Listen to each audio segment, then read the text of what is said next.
he says. Right, I've just hit go live for the first look at the Ranger. Now, those of you which are joining us here live, there is about a 20-second lag before we actually really go live. So with that said, I'm moving across to the main camera. Those of you which are on the live version, do let me know if the audio is nice and clear for today.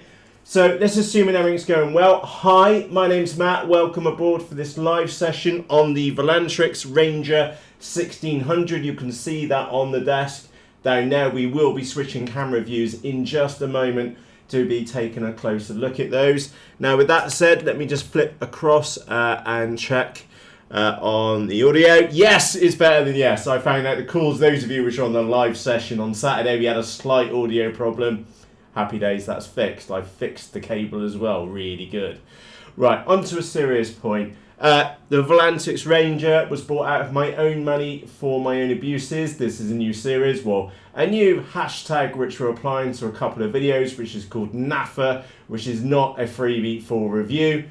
Give you a heads up on what that means in advance. So with that said, let's chat. Let's get across that desktop because I'm itching to get this open. It's been here for 2 days and I've just literally cut the sticker off. So like a ball in a china shop or a child with candy. I am just going to change the camera angle so we're across at the workbench. If there is anything which I need to show you up close, I can check on there and you'll see me walking across over there to the camera. I haven't got this rig set up completely properly yet, but we're going to get there, I'm sure. So those of you which are on the live version, do let me know. Do you own this model? Okay, do you own the Ranger 1600 or do you own the Ranger 2000? If you own either of those models, can you share your opinion of what you think of this model or the 2000 version so that other pilots who are watching this live or maybe watching it back in the recorded version can see what you think of this model? Okay, so it's not just my first impressions, it's also your impressions as a fellow RC addict and what you think of this model because you already own it. You can do that in the live chat on the right hand side of the screen. So with that said, let's get ourselves in there. Now there are two different versions of this model. There is a 1600, which is the 63-inch 1.6 meter version, and then there's a 2 meter version, which there's lots of inches, which is its bigger brother. That's the one which I've seen fly before. However, my personal circumstances. Hello, Looms, you right? You gonna eat that? Sorry, dog's there as well. Is that my personal circumstances is that I've gone from a BMW X5, which has got a massive bloody great big boot, whereas now I've got a Mazda MX-5. So I actually literally unbolt the passenger seat so I can fit more models inside the car on a flying day. Cunning in flan. Right. Let's open her up and take a look.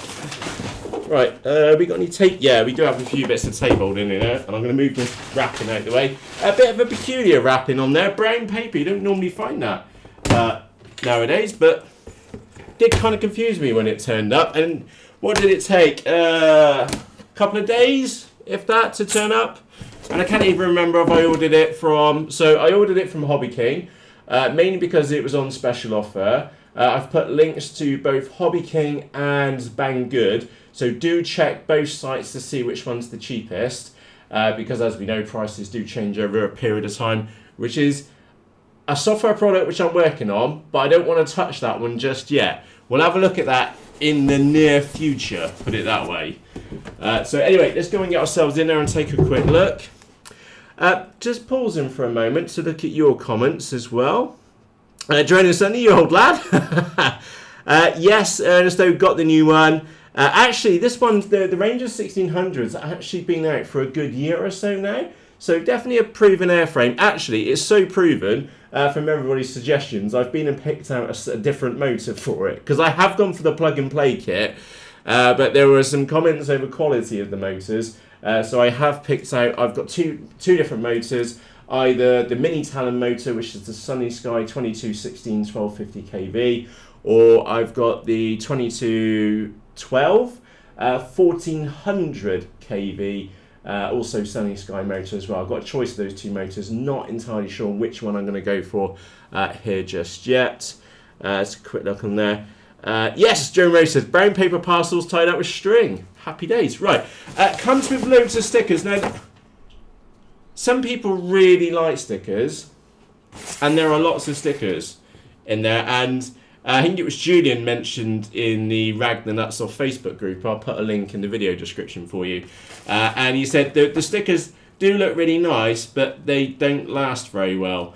And that's the thing is, for me, I'm not a big sticker fan. And if I was going to put stickers on there, in fact, the only model I ever stuck stickers on, and I've done it the 6th or 7th time around, is the Wings Z84. That's the only model I consistently stick stickers on. So that is one of the best ever wings ever made, and I always stick the stickers on it. I even put the stickers on the Phantom as well. Let me just wedge that back up there nicely. Anyway, I digress. Stickers, probably won't be using them. Taking a look in the box, it does come with instructions. I'm sure we'll read those. Talking of instructions, those of you which are in the Rag the Nuts or Facebook group, that's the size of the box for the CNC parts, and that's not including all the rails and stuff, which is in a box over there, which is about my height and weighs a good 40 kilos plus. Absolutely nuts. Anyway, you may have noticed, I'll put the wings to one side for a moment, you may have already noticed the elephant in the room, and it's not a little Luna. Is it Loons? This is Loony, by the way. Hello, internet. You alright? She's there wandering around. This is my little miniature schnauzer. If you hear me complaining of a bad smell later, you know why now. Anyway, getting back to the topic. You may have noticed on there that this fuselage is a little bit different. And the reason why it's a little bit different is because it's made of plastic. So it's, is it blown molded plastic fuselage? Not what we normally expect from the typical RC model here. And that's why it got my attention. Dave, one of the pilots which we fly with, he's got the range of 2000. And of course that's a 2 meter wingspan and is quite big and floaty. But for me, like I said, I'm very space limited now, and I'll knock the camera around. I'm very space limited, so as such, the smaller wingspan definitely did attract me. Taking a look, first impressions is I do like that. Can you see that on the camera? Let me grab a pen so you can see. Can you see in here, here, and here, they have been put a mechanical hinge. So not only do you have your typical just EPO foam hinge, which are always a little bit iffy, so I always go and stick a bit of blendum on that. You do have inbuilt mechanical hinges, which looks like they were added. I don't know. They must have been push fit in after, after the molding process. Also looking inside, it looks like we've got an aluminium square tube for this spar to go in. Yes, looking up in there as well, it's quite bright on the end. I'd say that's aluminium, or I'd hope that's aluminium for the main spar on there. And another little bit which has really just got my attention, and I might grab your attention as well, is for the wings release mechanism is push clip. So that'll click into the main fuselage, push down, and it'll click the be able to insert or remove the actual wing from the fuselage itself, which I am going to have a challenge when it comes to wiring, I'm sure, because I did a video for you a couple of months back about separating everything out on a model, going for the diamond approach of your air camera on the back, the ESC and the motor at the back, having your FPV out on one wing and having your receiver out on the other wing. And that's something which I'm definitely going to do for this configuration, but I also need to try and keep it as simple as possible. Don't even want to know what that dog's doing, so that it doesn't take up too much time on the flight line to get this model together. So yeah, first impressions, actually very, very good. Someone's given it some time and thought and effort and energy into putting the wing clips in, and also I really do like that, those hinges. You don't normally find that on other models, hinges like that at all. In fact, I've not seen a setup like that before. So first impressions, looking pretty good if I'm honest. Let's get those to one side. Now I am going to pause for a moment. Yeah, blow molded and tough as old boots, says Julian. will be blown when Matt flies it. Thank you for the vote of confidence there, Vince. Good lad. Let's have a quick look. Yeah, spoof FPV. I am on that. That's for sure. By the way, if you're watching this back and watching the recorded version, on the right-hand side of your screen, or below this video, there's a live chat button, and you'll be able to see the chat which is coming in, and you'll see what questions and things like that I'm actually responding to as we go through as well. Howdy Lauren, and howdy Chris, by the way, too. Let's have a quick look. Right, moving on. Let's get in here and take a closer look. Another sticker. Not really interested in those at all, as we earlier mentioned. Now, those of you which are joining in live, just maybe a few moments later, this is the Ranger 1600. It's a 63-inch plug-and-play kit, which I bought a couple of days ago from Hobby King because it was on sale, and that's what we're taking a look here live. Now, again, just for a heads up, this is the NAFA episode, which is not a freebie for review. Okay, so this model was bought out of my own money for my own uses, as every other single model which is in here. Anyway, progressing on. Same thing in the hinge for the elevator as well. That's quite nice. Ooh, look at that. You've got some little mountains. I'm going to be curious to see how this tail thing goes on, because ideally I'd like to keep it as one unit, but it really does depend how well does it fit in the passenger size of an MX-5 when there's going to be a mini Talon, probably an EF Extra, and maybe another model, and of course a flight bag with a transmitter, a shed load of batteries, and enough coffee to sink a battleship. So, yeah, it's going to be curious to see how well that's going to fit. But it does look like it's removable.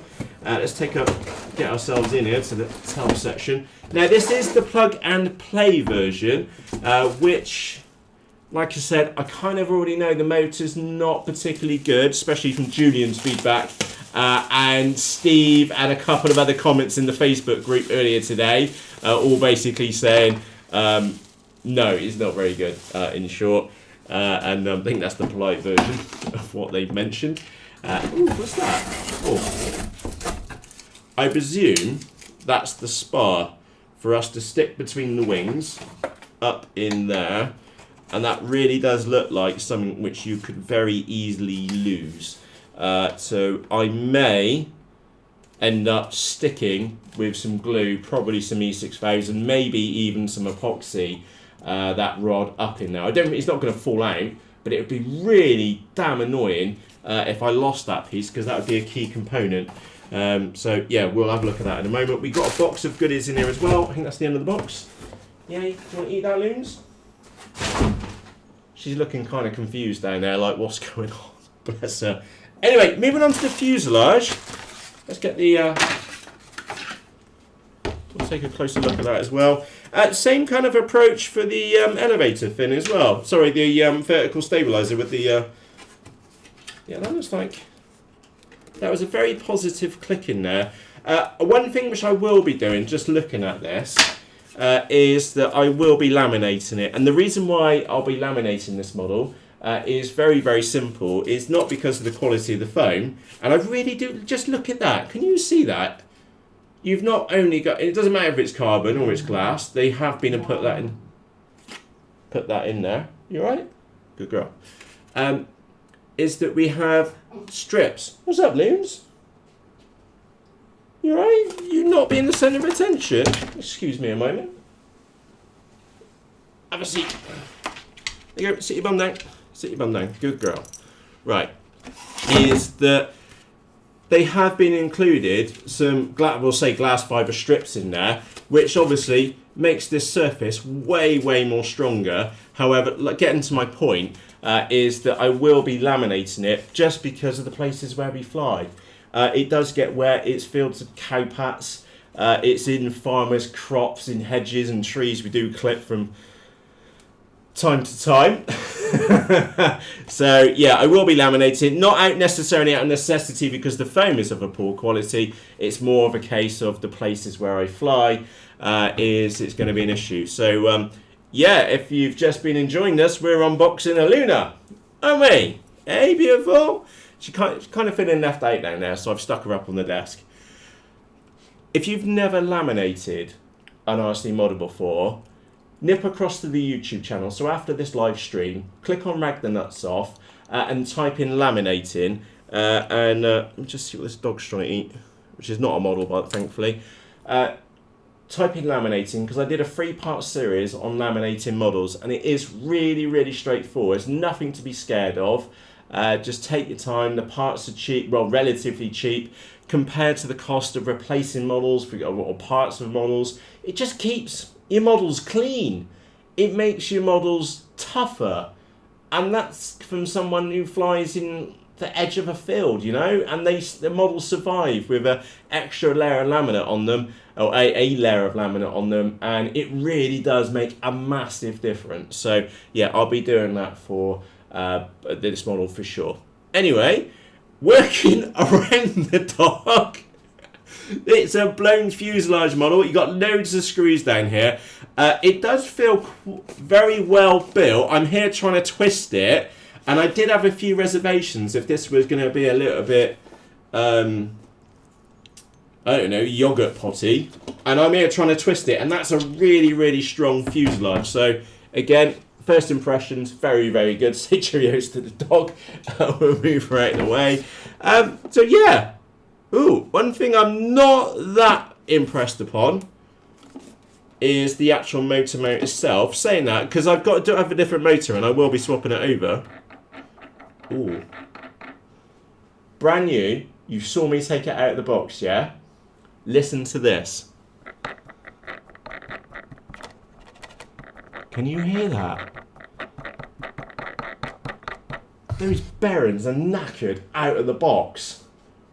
Without question, I'll be swapping the motor over. There's no doubt here at all. That motor, it looks really pretty, don't get me wrong. It's an A221 10T 1400 kV. It sounds rough as you like. That's one of the roughest motors I've had here. And that's brand new, literally taken out of the box. So we will be swapping that over. Anyway, how do you get in this nose section? Come back to my point, it is plug and play, so the servos were installed in the wings for us. This lid looks like a royal pain in the rear. Ooh. That. Don't get me wrong, that plastic cover on the top looks the nuts. However, the one bit which I was well, there's two bits I was really interested in. A is up in the nose we have a hole for a forward-facing camera, and I also really did genuinely like the idea is that we've got forward-facing air vents, so we have air which is able to get in here, and they gave it the consideration of having a ventilation hole at the back, which is a massive plus. But I also like the fact that they actually gave it some consideration. I wonder if we can get this out. I don't know. Oh, there we go. They actually gave it some consideration to FPV, and have been included a nose cone as well. So a platform which we can put a camera, maybe a pan and tilt on there. You see even got the servo hole in there for the pan and tilt. One thing which I would say, and one thing which I'd argue, is that they've designed this backwards. What should really happen is that it should clip into the nose and then clip down at the top, so any air which is hitting this is continuously pushing it down. Because this way round is that if you think about it, it clicks in at the top and then goes in the front. Any air pressure is going to whip that bit up in the front, and you could potentially. What's up, Loons? I still love you. Come on, I'll pick you up in a second. All right, Poppet. Is that could potentially blow off and you could lose it. So that's not ideal. So in the interim, what I'll do is fix that in, and then maybe just keep it really, really simple. I like the KISS approach to most things, and I may just stick an elastic band around it. Very, very simple, and then that way I know that if I'm flying around, is that if it does come on, because look at, there's nothing, that clip is absolute rubbish, and I think yeah, that's now gone in there, but it doesn't take much for that, so yeah, a bit of jiggling around. If I've got a little bit of weight, you've got a little bit of weight sat on top on that camera, up on there on that gimbal, that could easily move around, and yeah, that will fly off. So yeah, out of everything which I've seen, that's the one bit I don't like so far, and I think that can be very easily resolved with something as simple as an elastic band. And maybe a proper rethink later. Maybe nip across to Thingiverse and see if anybody's done any 3D printed designs. I think that would be a first point of call. Yeah, we'll see what happens from there. But I do like that top plastic lid. But you can't really use that with a pan and tilt. So it does look kind of good. In reality, probably not going to have that on there. Looking inside, loads and loads of room. We will definitely be able to fit a 5200 4S pack in here, which is the de facto standard for FPV nowadays. Just put it in reality, loads and loads of flight time. Again, especially if you're using the mini Talon motor. We know that the mini Talon motor, the 22 Sunny Sky 2216 1250 kV with a 4S, 40 amp speed controller, with an 8x6 propeller, is 45 minutes minimum in the sky, especially if you nurse the throttle. You can cover serious distance with that model. And with that powertrain setup. So yeah, that's what I'll repeat in here. I do like that we do have two areas. I hope this is going to come out on the camera for you. So I'll point it out with a pen. So not only do we have a big, large battery bay in here, and I'll point out as well, plenty of room down there to fiddle to get the FPV camera sat down there in the nose section. But also back here, we also have a lower section to mount something, but they have given it some thought to put, and they have been put in a platform in there. So I know it will be a bit of a squeeze, and I may even incorporate a USB lead actually like included in here for, oh no, actually, no I won't. I'll be good. Need to give you a heads up. I'm actually decommissioning the XUAV clouds which I've got here, so I will have a spare vector, and it is my full intentions to put an Eagle Tree vector in this model. There's loads of room to fit in iNav with a flight controller up there. That would be very, very easy. There's plenty of room, but for me, it will be an Eagle Tree vector. The plywood looks like 3mm, 4mm plywood, which they've used, and very well constructed inside. So I do like it. You do get a bit of rubbish. Get that in there, and they've got it the wrong way round for me, which is the Velcro in the nose. Besides that, we've got a nondescript ESC by the looks of it. Plenty of wire on the ESC. I think it's only supposed to be a 30 amp ESC. So to be brutally honest, that motor, I'm just going to take it off and put it in the bin, because I don't really want to use it again, or forget about it and a couple of months later stick it on another model and then decide it's rubbish. So that's not going to last. And the ESC, I'm sure it's good, but I'm going to swap it out to a 40 amp ESC and use that in there instead. That looks like fun. Get actually accessing the motor mount area. Lots of little screws. It looks really, really straightforward. There's also 2 screws on the other side. Doesn't look terribly complex. They've also, and I do like this, is that you'll notice in and around the motor there's ventilation holes, and there's a little scoop on the top as well. So someone's definitely given it some thought. They really have. There's I know what that is, and I can tell you I won't be using it.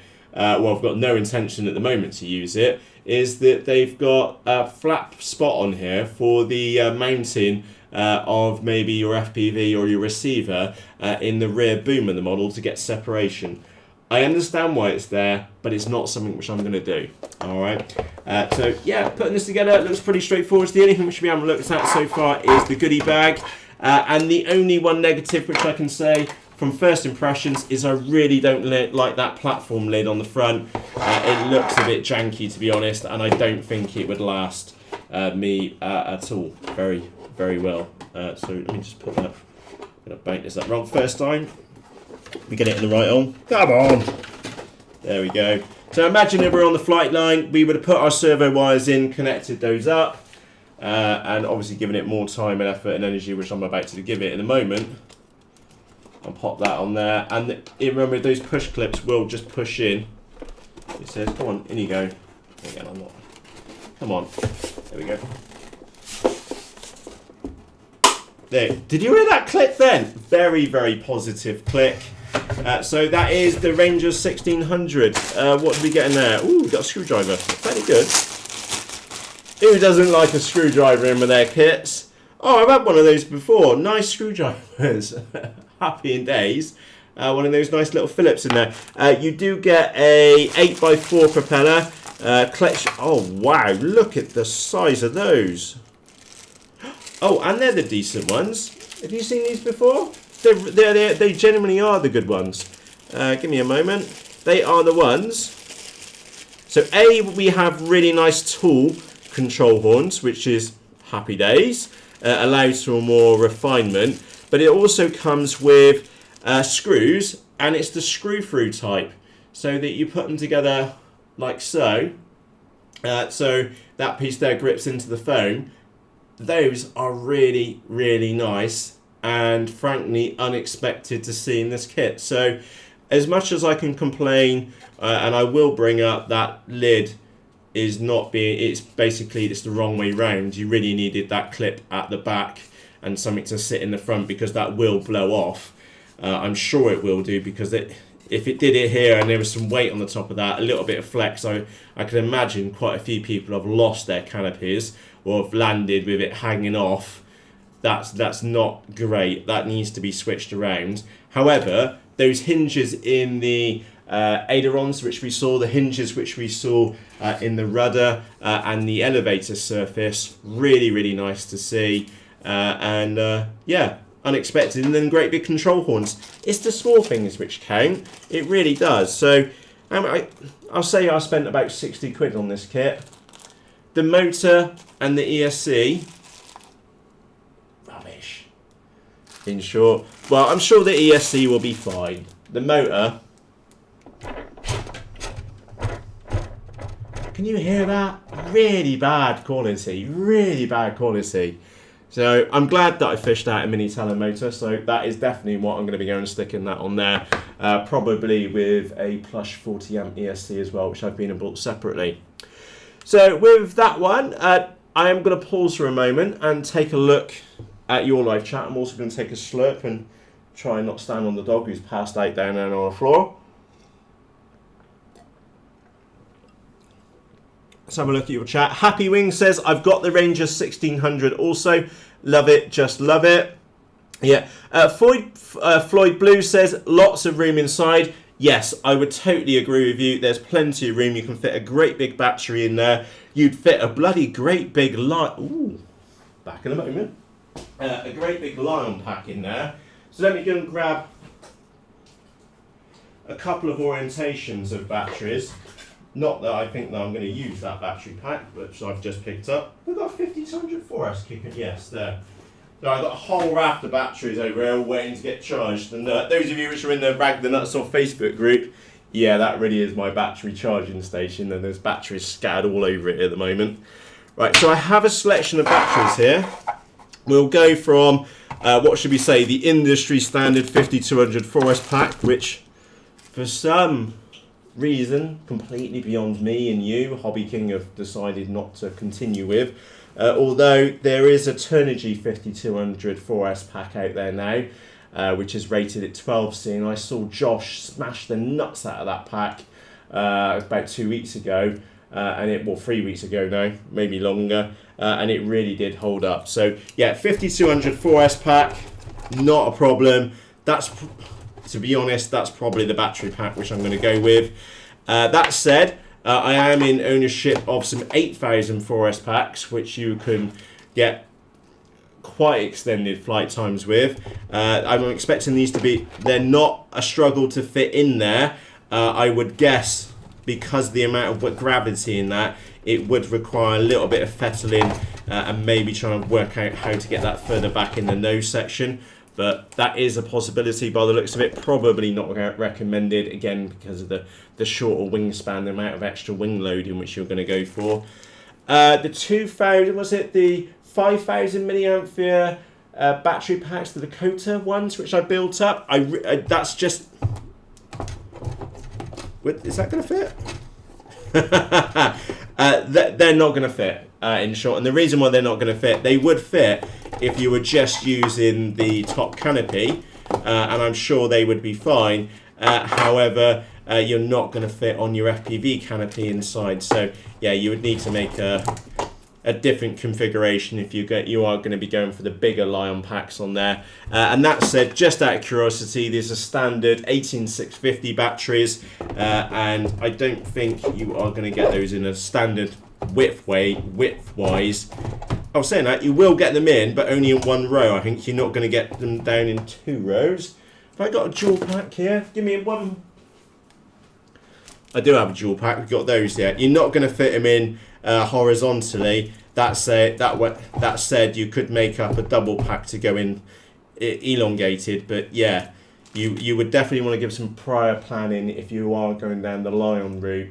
If you're going down the Lion route, then probably if it was going to be my dedicated FPV aircraft, I might even be tempted to make a Pacific setup just for this aircraft, and then try and use up as much space as I could do. Because if you think about it, is that if you've got any batteries which are underneath the centre of the gravity, is that you're not adding nose weight, you're just adding load to the actual model itself. So there is some potential there for some different battery configurations, and of course I am talking out at the extremities there, those of you which are going to be really pushing some flight time up in the sky. For me, I think it would just be straightforward 5200 4S pack, and off we go.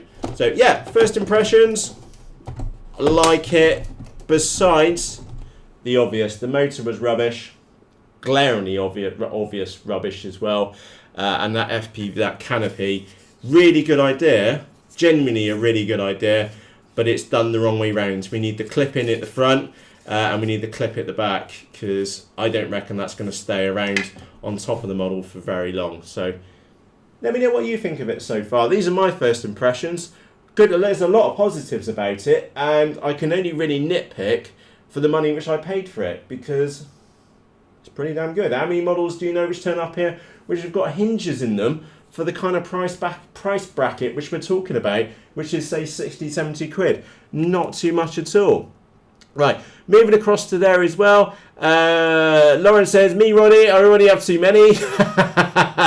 Yes, I do struggle for space here at the bottom.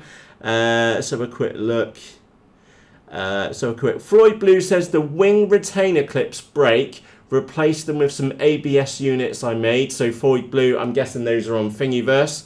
And again, I will look on Thingiverse to see what's available. I would assume this canopy area is exactly the same size, or this fuselage bit is the same size as the Ranger 2000. Maybe they've just extended the wings the extra 40 centimetres or something like that. Oh, Floyd Blue did point out, make a note here, there are no flaps on these wings. Should we try have a go at unclipping it and seeing how we get these wings off for the first time? I'm sure I'll screw up. There's nothing quite like doing it live on camera and hitting stuff when you're turning it over. So how do these work? So you just push that in there and there. Oh, come on. I'm sure that will get easier of age. Right. Could you fit in a flap in there if you wanted to? Absolutely. There's loads of meat in the bottom if you really did want to stick flaps in there. Although, is that something which I am personally going to do? Absolutely not. And do you know what? What have I just noticed? Massive tip for you as well. Underneath the wing, can you see on the camera CG, and then they've put a line and they've got a little marker there. So let's have a quick look. What I'm going to do, and I hope this is coming out on the camera, all I've got is some dressmaking pins. So the pins with the little balls on the end, okay? And then all I do on the models, it tells us where the CG is that I put a pin on the CG line. That way, when we're on the flight line, is that it doesn't matter if I've covered it in laminated, covered it in laminate, or the model's wet, or anything like that. You can feel that underneath the wing very, very easily, and then be able to confirm the CG is correct. So a very little simple tip, stupidly inexpensive, is just to get one of those pins with the little balls on the end and poke it in on the CG line, and then that way it doesn't matter which model it is, you can literally just pick it up, you feel it because it stands out a mile up underneath there, you go, oh, there's the CG, check the CG, and then you're right, wrong, or somewhere in between. All right, so yeah, very simple tip there as well.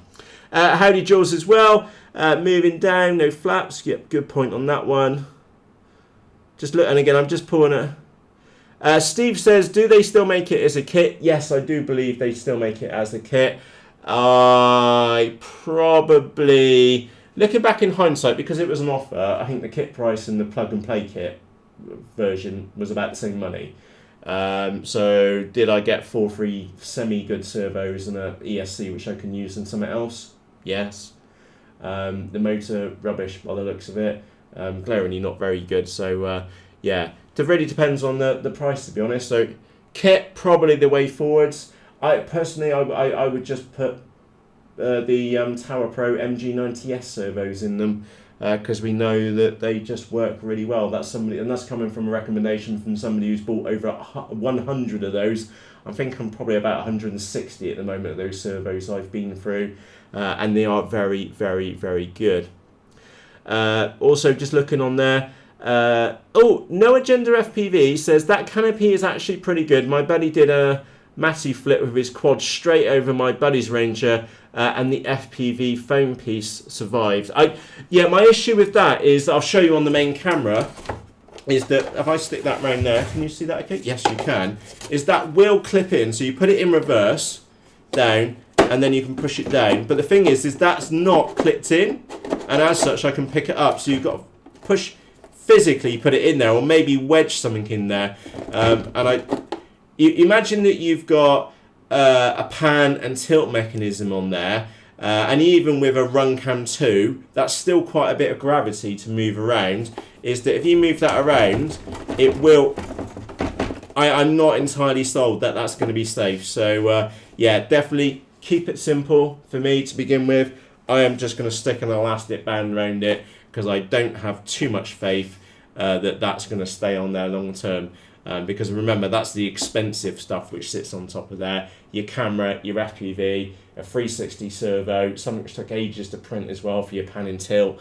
Not that impressed about it. When in reality, what they should have done is have it so that it clicks in at the front and then clicks down at the back. Because that way the wind is always pushing that down at the back.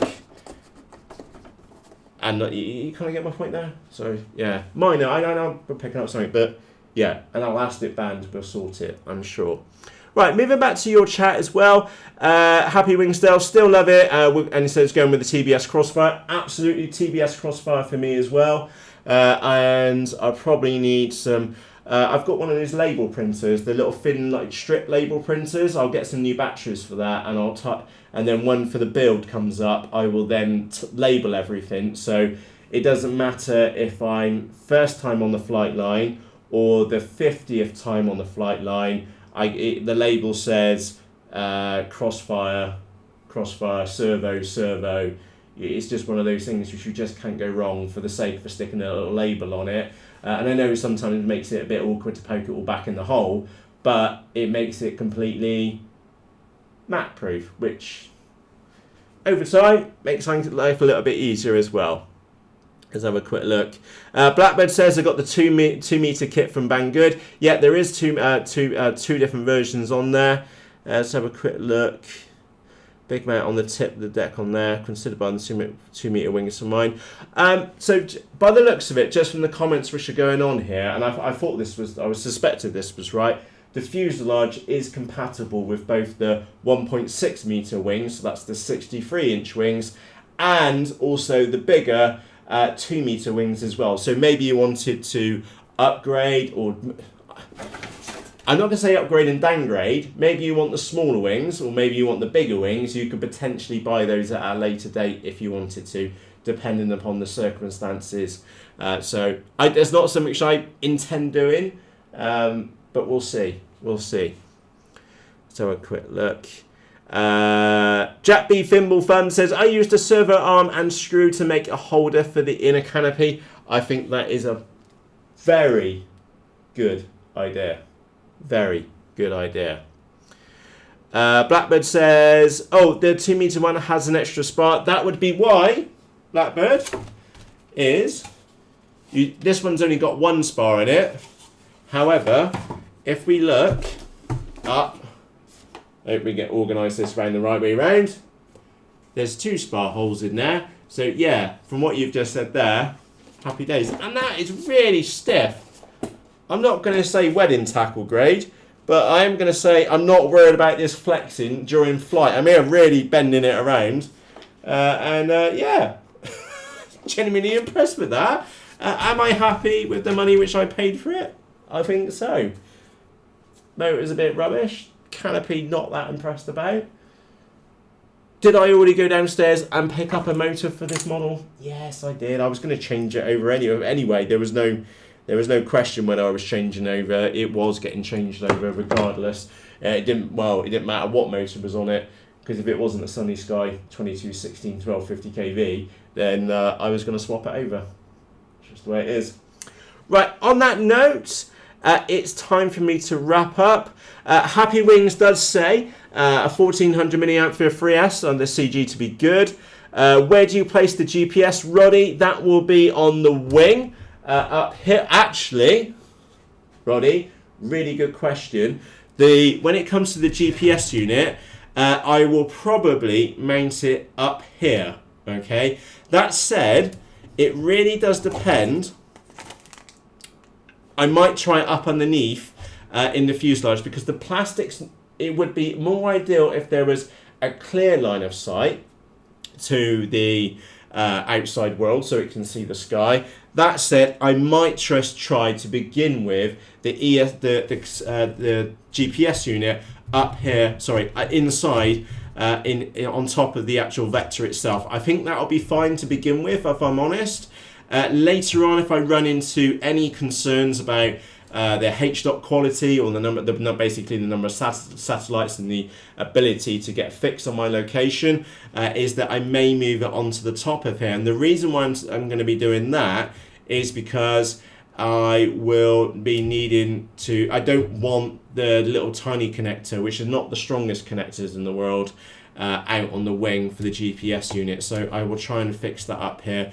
Again, fingers crossed, somebody may put a mod out on Thingiverse as well. I've got a 3D printer down there, perfectly capable of printing some stuff out. So I will look into that one. But Roddy, really good question. Plan A is to stick it underneath there. Plan B is to stick it on the top of Velcro. Keep it simple, Not as simple as the elastic band for the front rails, but yeah, really good question, by the way.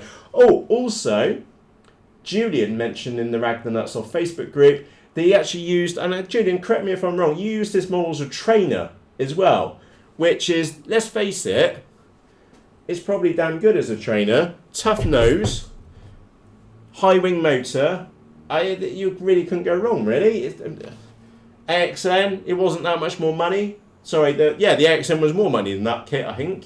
Or the Bixler 2, which I actually ordered today. That's on the way to us as well. Don't worry, it's going to be a Bixler fighting weekend as well.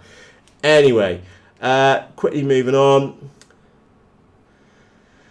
No Agenda says the flat spot on the tail is good for the GPS. Yes, that would be a good spot for the GPS. However, remember, I'm using the Eagle Tree Vector with crossfire, so that would then mean I would need a wire which then goes out to the GPS unit and then needs to come back from the GPS unit up into the wing connector and then outside as well. So it really depends on what, and that's actually a very good suggestion.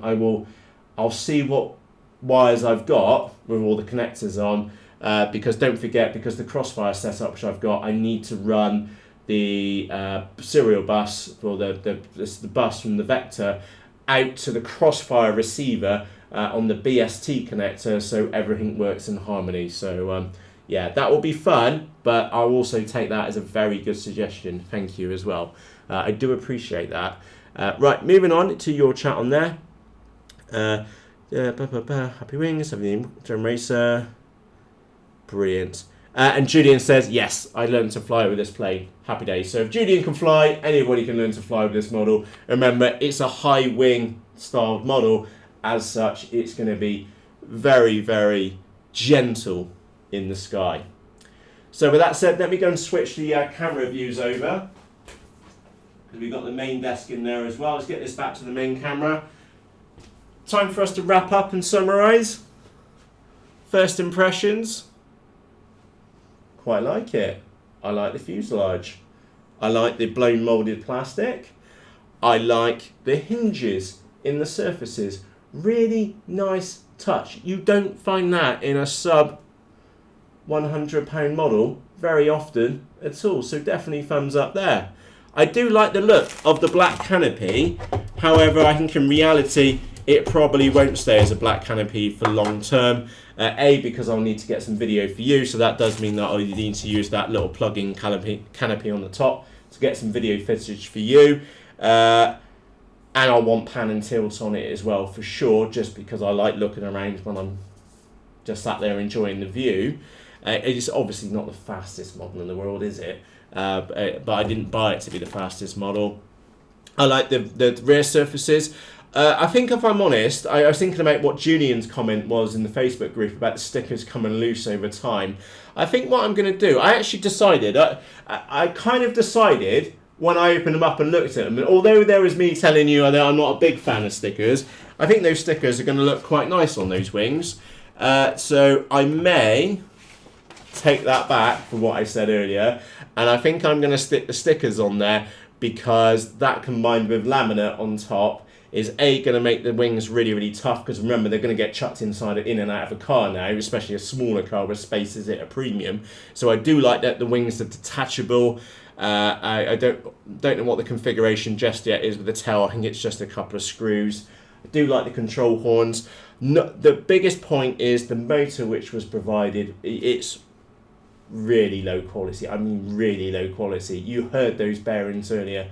Not very nice at all. And to be absolutely fully aware, I had every intention of swapping out the motor anyway. It just really sealed its fate when we heard how janky it was. And the big one, which I don't particularly like, and I will get onto Thingiverse shortly and see if there's another option. I really don't like the FPV tray. It's been built the wrong way round. You really want a nose so it clips in the front and then clicks down at the back, so the wind's always pushing this down. You may have seen a video when I did, what was it, the twin motor mini Talon. The rear hatch came up. I put a tape hinge on the front, and yes, the hatch came up, but the amount of wind pressure on top of it was always pushing the lid back down, so nothing was ever going to fly out. Whereas that if you just used their horrible little screw mechanisms, or maybe hinged it from the back, that would have blown the lid backwards, potentially into the beyond the model itself. So yeah, not a fan of that piece particularly.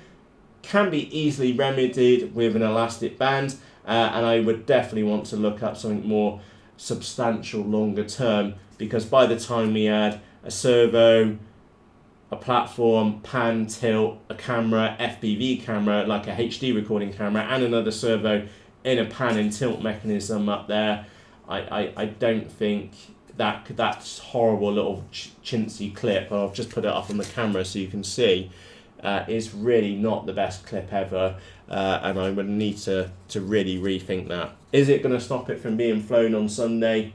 Categorically not. Is it a minor point? Yes. Can the average RC hobbyist work around this? Yeah, of course they can. Do I think it was worth the 60, 70 quid which I paid for it?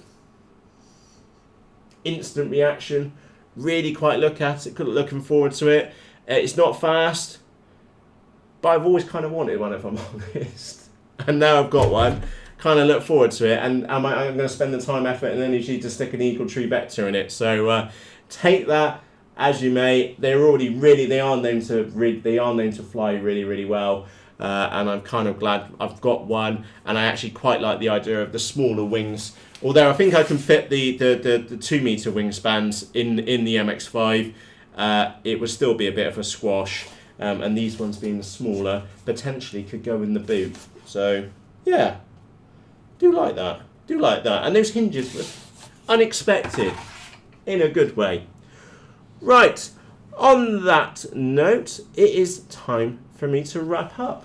Oh, and Julian says, you will be surprised at how quick it will be. Julian, I'm looking forward to that. On that note, it is time for me to go. And I would just basically like to say thank you. Thank you to you for taking the time to watch this episode. Remember, this was a NAFA episode, so not a Freebie 4 review, because I bought this model out of my money for my own abuses, just like I do with every other single model which we get here. So genuinely, maybe a little bit late to the party on these, but also genuinely impressed so far with what I've seen. Overall, can't wait to fly it on Sunday. Sunday is a flying day. The weather looks really good. Not like a week or so ago, and it was just a complete washout. Definitely a flying day this weekend. Cannot wait. I will rush to get this one built over the next couple of days. If you would like an update on the build progress for this one, because I may take it out for a quick cheeky flight beforehand, before the weekend, don't forget to nip across to the Rag the Nuts Off Facebook group. There is a link to that group underneath this video. There's literally over 3,000 cool pilots like me, and soon to be you, in that group. And it's been pretty lively over the last couple of days, to say the least. So welcome aboard. Go and hit that join button, and one of us will pick up your invite later this evening. If you have any questions or comments about this model, and again after this live episode, please just ask either in the comments section underneath this video on YouTube, or pop yourself across to the Facebook group. And there's literally goodness knows how many owners which have got this model, and I'm sure they'll pass on their views as well. On that note, I will leave you with a teaser. You may have seen the Tetrac. Have you seen the Bondrac? Oh, and also those servos turned up for the Mini here as well. So look out for an episode on that very, very shortly. And of course, those of you in the Faceballs group, you'll see a couple of photographs about that this evening. Because I may have been working on it already. Anyway, from myself, Matt, thank you very much for taking the time to join this live episode. And I'll see you again shortly. Cheerios!